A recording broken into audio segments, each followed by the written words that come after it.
Italian, I'm a mother of two, and I have spent about 20 odd years at the intersection of tech and finance. I would say half of my life as an operator, both as an executive and as an entrepreneur, which is what I came back to in my experience now at Habitto, and the rest as an investor, both in venture and in private equity. So I kind of had this unusual privilege, I would say, to be able to see the table from the two sides. And I moved from London when I was working as an investor to Singapore to run a business called Singlife, which is a full stack digital insurance business, which I sold to TPG, which is a private equity company, in 2021. And that's why I live in Singapore still. So you see me here, the business is here, but actually my family, my kids, they're in Singapore. So I kind of toggle between Singapore and Tokyo. Why am I here? What am I doing in Japan? And this is like the first question that I always get whenever I talk about Habitto.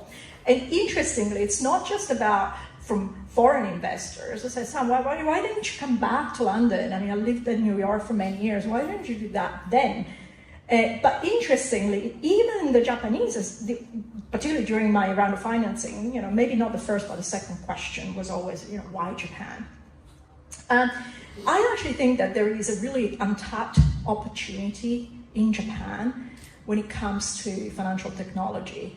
It's the fourth largest economy on the planet and has the, I would say, fintech density of Estonia. For those that don't know, Estonia is a very small European country. There's less than 150 financial technology platforms here.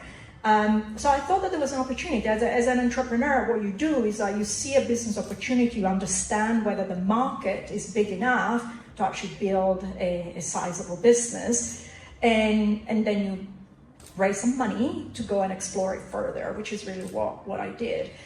So Habitto was founded at the end of 2021, and we went live in 2023. What does Habitto do?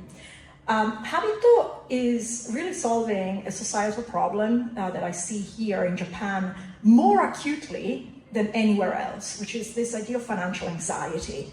The fact that people obviously know they're going to live very long lives, that all of their financial support, structural support, particularly from government, is dwindling. And over the last particularly 2 or 3 years, the infrastructure here in Japan has changed. Finally, rates have come up and inflation has come up. And so, what I call the great unsticking has started. From an entrepreneur perspective, that's the other thing that you're looking for. When you're looking for a market and you're looking for timing, is this the right time to enter this market and tackle that opportunity? So I think it is, obviously, and I think that the opportunities really help young Japanese, what I call the sandwich generation, people in their 30, 40, and 50, very busy lives, often, overworking, and to really get the most out of their money. I mean, it sounds simple, but this is what it is. When you ask the average person around the world, and here is exactly the same thing, like, I'm working really hard. Why is my money not working for me? Why is my money not working for me? And so we took that insight and turned it into a value proposition that acquires customers on savings, and we then take the relationship and the engagement with customers through the app, the Habitto app, and over time, we help them grow and protect their savings. And I use the word savings because that was the other insight in coming to Japan from an experience in Singapore, in New York, in London.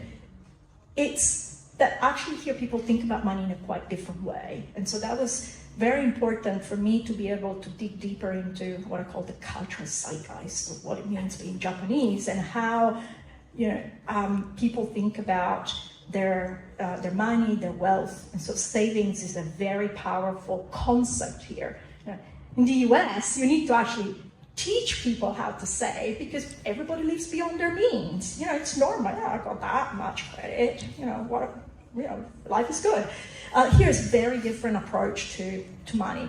I find it really very interesting, and so that's why we're acquiring customers on savings. Very emotional entry point to win customer trust when it comes to money.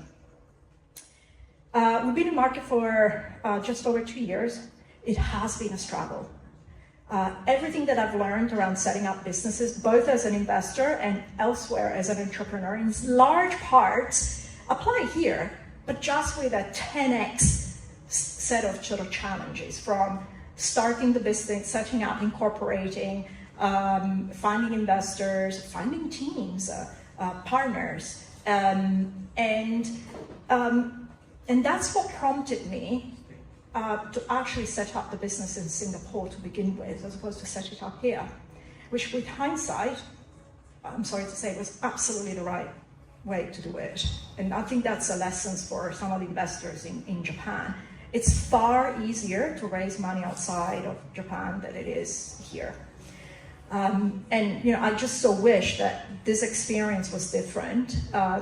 And I speak very frequently with, I would say, maybe younger entrepreneurs, maybe people that are the first time that they're setting up a business, and the stories that I hear are heartbreaking, really difficult. And if you are a woman and an entrepreneur, I mean, you are a dog with 3 heads, right?